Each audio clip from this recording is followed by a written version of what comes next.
La potencia es el aspecto explosivo de la fuerza, producto de la fuerza y de la velocidad de movimiento.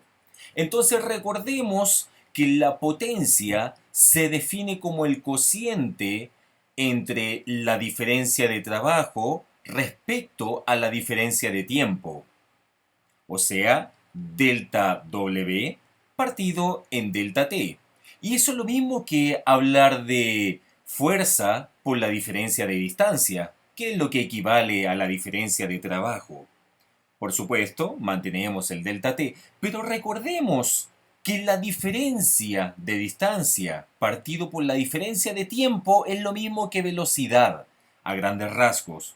Por lo tanto, vamos a decir que la potencia va a ser igual al producto de la fuerza por la velocidad del movimiento. Consideremos el siguiente ejemplo.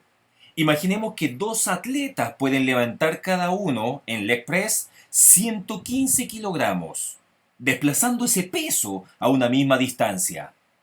El deportista que es capaz de realizarlo en la mitad del tiempo tiene el doble de potencia que el individuo que realizó el desplazamiento más lento. La potencia es la aplicación funcional de la fuerza y de la velocidad. Claro, porque recordemos que son inversamente proporcionales el tiempo respecto a la potencia. Quiere decir que a menor tiempo va a ser mayor la potencia. La potencia es la aplicación funcional de la fuerza y de la velocidad. Es el componente clave del rendimiento deportivo para la mayoría de las disciplinas deportivas.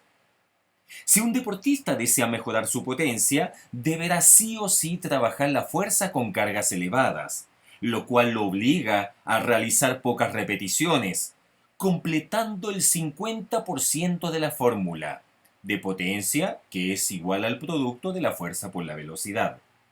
El otro 50% se obtiene realizando ejercicios de velocidad, lo cual perfectamente lo podemos obtener con movimientos pliométricos.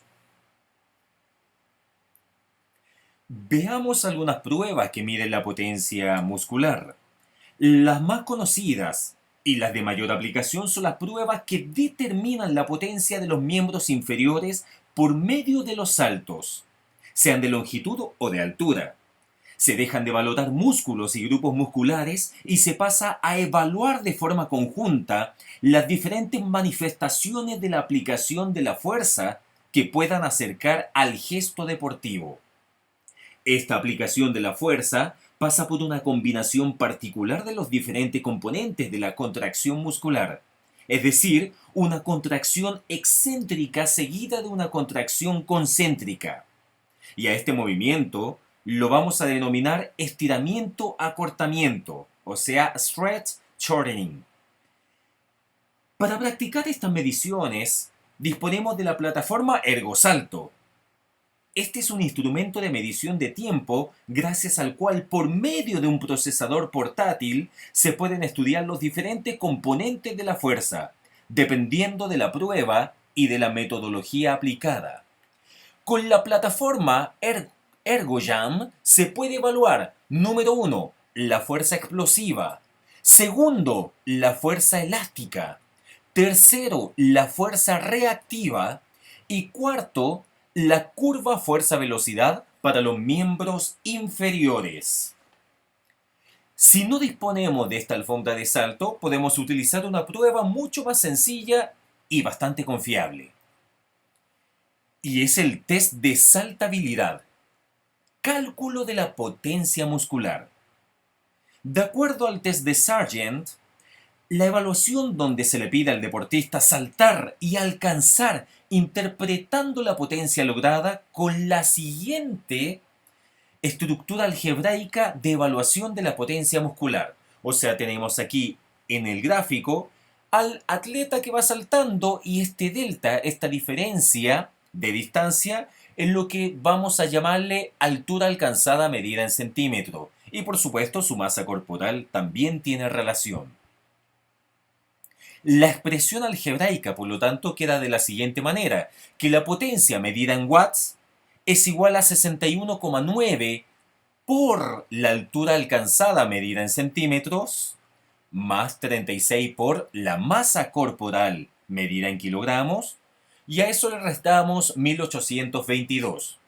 Para entender bien esta expresión algebraica, veamos los siguientes ejemplos. Número 1. Un atleta de 85 kilogramos salta logrando elevarse 49 centímetros. La pregunta es, ¿cuál es su potencia? De acuerdo a la expresión algebraica, sabemos que la potencia medida en watts es igual a 61,9 por la altura alcanzada medida en centímetros, más 36 por la masa corporal medida en kilogramos, menos 1822. De acuerdo al dato que nos da el ejemplo, tenemos dos elementos. Primero, la altura alcanzada, que fue igual a 49 centímetros, y la masa corporal, que fue igual a 85 kilogramos. Primero tenemos que desarrollar los paréntesis, o sea, 61,9 por 49 centímetros es lo mismo que 3033,1. 36 por 85 es lo mismo que 3060. Y simplemente bajo el valor 1822. Ahora colocamos estos valores en la calculadora, 3033,1 más 3060 menos 1822 y me da una potencia igual a 4271,1 watt. Veamos el segundo ejemplo. Un atleta de 100 kilogramos salta logrando elevarse 42 centímetros. ¿Cuál es su potencia? Entonces tenemos dos datos, la masa corporal de él, que es igual a 100 kilogramos, y es lo que vamos a colocar en esta posición, y además la altura alcanzada, que es igual a 42 centímetros, que la vamos a colocar en este sector de la ecuación. Por lo tanto, la potencia va a ser igual a 61,9 por los 42 centímetros, que fue la altura alcanzada, más 36 por la masa corporal, que es igual a 100 kilogramos, y a eso le vamos a restar 1822. Primero resolvemos los paréntesis, o sea, 61,9 por 42, que es lo mismo que 2599,8, más 36 por 100, que es lo mismo que 3600, y a eso le vamos a restar 1822. Colocamos estos valores en la calculadora, 2599,8 más 3600 menos 1822, y eso nos da 4377,8 watts. Tercer ejemplo. Un atleta de 70 kilogramos salta logrando elevarse 56 centímetros. ¿Cuál es su potencia? Entonces, nuevamente tenemos los dos datos, la masa corporal del atleta, que es igual a 70 kilogramos, y la altura alcanzada, que es igual a 56 centímetros. Los colocamos a la derecha de la ecuación. Por lo tanto, primero resolvemos paréntesis, 61,9 por 56, y obtenemos 3466,4 más 36 por 70, que es lo mismo que 2520, y a eso le restamos 1822. Colocamos estos valores en la calculadora, obteniendo finalmente 4164,4 watts. Algo muy importante, los resultados aceptables en la evaluación de potencia, ojalá, deben ser sobre los 5000 watts. En los tres ejemplos anteriores nos dimos cuenta que los tres atletas obtuvieron valores de potencia menores a 5000 watts. Una observación. Los resultados aceptables en el press de banca debe ser sobre 1.3 y sentadilla sobre 1.8. ¿Estos valores de dónde salen? Debemos dividir solamente el peso o la masa que levanté por mi peso corporal. Y a eso le vamos a llamar la fuerza relativa. Por lo tanto, en conclusión, recordemos que la fuerza relativa es la relación entre la masa levantada y la masa corporal, o el peso levantado y el peso corporal.